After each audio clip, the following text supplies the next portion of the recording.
Okay, in today's video, we're going to be looking at algebraic expressions, and in particular, looking at how we simplify an algebraic expression, or particularly an algebraic fraction, by factorizing.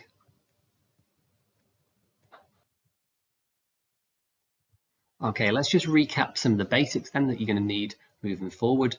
So in terms of how we factorize a quadratic expression, so we should be pretty confident with this. So let's say we've got this expression here, x squared plus 5x plus 6. To factorize means to find its common factors. So in simple terms, what we're going to do is put this into a pair of double brackets. Now remember, the rules for this is we're looking for a pair of numbers which multiply to give 6 and which add to give 5. So if you think of your pairs of numbers that multiply to give 6, that add to give 5, well, it must be 3 and 2. Okay, so when I factorize that, I've got x plus 3, x plus 2. So you can see if you expanded that back out, you'd get x squared plus 5x plus 6. If I look at a second example, so again, this is going to go into a pair of double brackets. Because of this x squared, I know this is going to be x and x. And again, what I'm looking for is a pair of numbers that multiply to give 12. And particularly, they're going to multiply to give positive 12, and they're going to add to give negative 8. Now, because that's a positive 12 and that's a negative 8, I know that both these numbers are going to be negative, because a negative times a negative gives me the positive for my positive 12. And then these two negatives are going to add to give me negative 8. So in terms of pairs of numbers that multiply to give 12, well, I could have 1 and 12, or I could have 2 and 6. Now, which of those are going to add to give negative 8? Bearing in mind they're both negative, well, it's going to be negative 2 and negative 6. So we should be pretty confident in terms of factorizing those sort of expressions. If you just want to have a go at that third one, so just pause the video and have a go at that third one. Okay, so this time we're looking for a pair of numbers that multiply to give negative 8. So the fact that they multiply to give negative 8, that tells me that one of my numbers is positive and one is negative. So pairs of numbers that multiply to give 8, well, I could have 1 and 8, or I could have 2 and 4. Now, if they add to give negative 7, well, I could make negative 7 out of negative 8 and positive 1. So I'm going to have x plus 1 and x minus 8. Okay, so there are a few examples of factorizing quite straightforward quadratic expressions. Right, let's look at factorizing something a little bit more difficult then. So because of this 2 here in front of the x squared, I know that it's going to factorize a little bit differently. I know I'm going to have a 2x in one bracket and an x in the second bracket. Because your 2x times your x, that's going to give me my 2x squared. Now I still know that my pairs of numbers are going to multiply to give negative 15, but they're no longer going to add to give, in this case, negative 1. And the reason for that is that whatever's going to go here, I'm going to be multiplying that by my 2x. So I'm still going to think of pairs of numbers that multiply to give 15. So I could have 1 and 15. I could have 5 and 3. So fortunately, there aren't that many pairs of numbers. The fact that that is a negative 15, well, that tells me that one of these numbers is positive and one of these is negative. Now remember, whichever number goes here is going to be multiplied by 2x, so it's almost going to count double. So when I multiply this number by my x and then this 2x by this number, I want to end up with minus 1x. So it takes a little bit of almost trial and error in your head until hopefully you come up with the answer. So in this case, I'm going to have 2x plus 5 and x minus 3. Because as I say, if I multiply 2x by negative 3, that's going to give me negative 6x. 5 times x is positive 5x, and that's going to give me the negative x that I need. The second example, so again, the fact that we've got this 3 at the beginning, that tells me that one of my brackets is going to contain a 3x and one of my brackets is going to contain an x. Again, the numbers are still going to multiply to give 10, so I'm going to start by writing my factor pairs of 10. So 1 and 10, 5 and 2. The fact that that is a positive, well, that means that either both these terms are positive or both of them are negative. Now you can see because of this negative 17, both of these are going to be negative terms. Now again, what you've then got to think about is which of these pairs of numbers, when I multiply them, which of them are going to give me the negative 17x. So you've just got to almost, again, trial and error, play about with different numbers in your head. So whatever goes here is going to multiply by my 3x. So that's going to be counting triple. And then whatever goes in that first bracket is going to be multiplying by x. Hopefully then you can see that this is going to be given a 5. 3x times 5, that's going to give me minus 15x. And this will then be a 2, because 2 times x will give me a negative 2x. Okay, so that is what we call factorizing. Now that is going to form the basis of what we need to be able to do moving forward. So if at this point you're not entirely confident with that, if you think you need a little bit more practice, maybe now's the time to pause the video and just spend a little bit more time practicing factorizing expressions. So what we're going to be looking at is how we simplify an algebraic fraction using those skills that we've just done. Now, if you think about how we simplify any fraction, what we're looking for when we simplify a fraction, so if I take a fraction 3/6, that cancels down to 1/2. The reason being there's a common factor there. I can divide both of those fractions by 3. So I can divide this by 3 and I can divide this 6 by 3. So they've got a common factor. Now the same is true for something a lot more complicated like this. So if you look at this fraction below, 3x plus 2 times x minus 5 divided by 3x plus 2 times x plus 7. Well, there's a common term there. So these terms can just cancel out. And so that fraction would simplify down to give x minus 5 over x plus 7. Right, so let's take a typical example of what we need to be able to do. So we've got to simplify the algebraic fraction x squared plus 2x minus 15 over x squared minus x minus 12. Now to do this, what we need to do is we need to factorize the top and the bottom, and what we're looking for is we're looking for a common factor. So in the first case, a pair of numbers that multiply to give negative 15 that add to give positive 2, well, I can have x minus 5, x plus 3.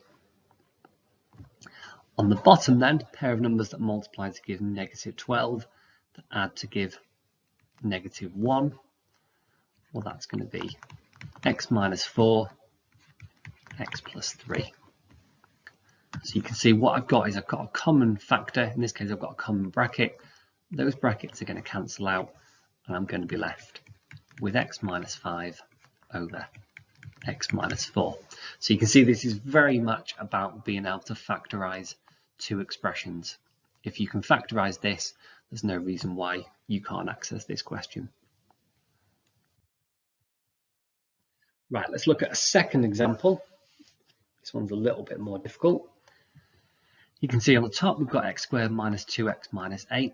And on the bottom this time we've got 3x squared plus 7x plus 2. Now as we've just seen before, because of that 3x squared, it's going to be a little bit more problematic to factorize that.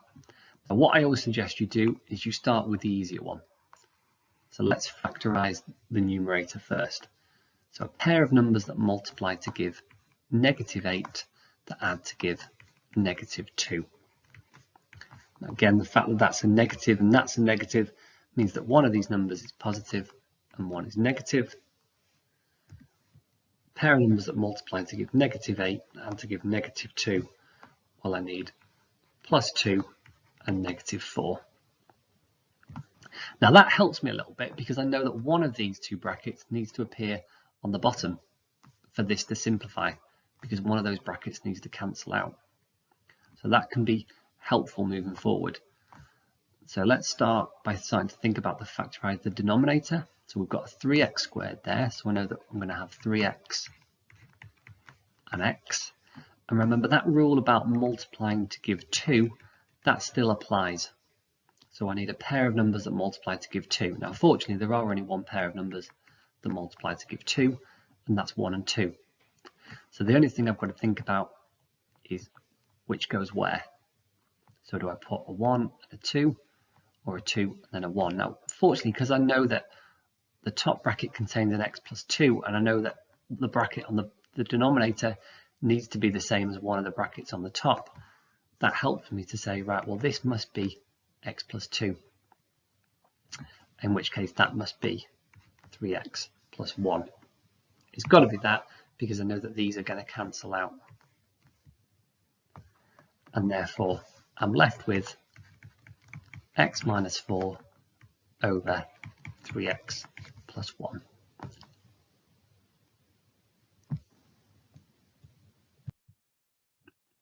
Okay, this is an opportunity then for you now just to pause the video and have a go at these two questions. Remember, we always start with the easy one. So in the case of the first question, you might want to start by factorizing the denominator, and then you might want to use that to help you to factorize the numerator. So pause the video and have a go. All right, so hopefully by now that you've had a go at these questions. So let's start with question 1. So if I factorize my numerator first, because that's a little bit easier, a pair of numbers that multiply to give 2 that add to give 3, well, I'm going to have x plus 2 and x plus 1. That was simple enough. The numerator, because of that 3x, I know that I'm going to have a 3x and an x, and I know that I'm still looking for a pair of numbers multiplied to give 4. So I could have 1 and 4, I could have 2 and 2. So then I've got to think, right, well, I want my pair of numbers, I want 3x times this, and whatever this number is times the x, I want those to add to give me 7x. So again, I've got to mentally play about with these numbers. Think, right, if that was a 4 and that was a 1, that wouldn't work. So what about if that is a 4 there and a 1 there? So 3x times 1, well, that would give me 3x. 4 times x, that gives me 4x, and that gives me the 7x that I need. In this case, everything's nice and positive, so that helps. So I've factorized my numerator and I've factorized my denominator. And remember, what we want is we want a common bracket. If you haven't got a common bracket, then you know you've gone wrong somewhere. So they are going to cancel out, and I'm going to be left with 3x plus 4 over x plus 2. If I look at the second example, I wouldn't say that either of these is particularly easier. So I'm going to start with the numerator. Because of that 2 there, I know that one of these brackets is going to be a 2x and the other one is going to be an x. And actually the same is true on the bottom. That will be a 2x and an x. Now that might not necessarily get you a mark in an exam, but it's at least a starting point. It's going to help us out. Now the numerator, a pair of numbers that multiply to give -2. Well, there's only one pair of numbers that multiply to give 2, and that's 1 and 2. So all I've got to decide is I'm going to put 1 in the first bracket and 2 in the second, or 2 in the first bracket and 1 in the second. So again, it just takes a little bit of playing about in your head, and that's going to be a -1 plus 2. Because it's a -2, I knew that one of these terms was negative and one was positive. And you can just expand that out and make sure that works. 2x times 2, well, that gives me my 4x, minus 1 times x, that's my minus 1x, so that gives me the 3x that I need. In terms of the denominator now, so I still know that I'm looking for a pair of numbers that multiply to give +7. Now again, there's only one pair of numbers that multiply to give 7, and that's 1 and 7. So because I know that one of the brackets on the bottom has to match with one of the brackets on the top. I know it can't be this x plus 2 because 2 isn't a factor of 7. So I know that that first bracket must match up. So I know it's 2x minus 1. So if I know that my pair of numbers multiply to give 7, I know that this must be a 7. Because they multiply to give positive 7, I need a negative 1 times a negative 7. And again, just to quickly check that works. So negative 1 times x, that's negative 1x. 2 times negative 7, that's negative 14x. So that gives me the negative 15x that I need. So lastly then, we just cancel that down. So cancel out a bracket from the top and from the bottom. And so that can be written as x plus 2 over x minus 7. You can put the brackets in or you can leave them out. It doesn't make any difference. Right, let's look at one final question then. I'm just going to look at this as a GCSE question, just to highlight the fact that the question might be worded in a slightly different way. So show that the fraction x squared plus 2x minus 15 over 2x squared minus 5x minus 3, show that that can be written in the form ax plus b over cx plus d, where a, b, c and d are integers. So an integer is a whole number. Now it's exactly the same as what we've just done. It's written in a different form. It perhaps looks a little bit more complicated, but we're basically doing exactly the same as what we're doing. So again, pause the video now, have a go at this question.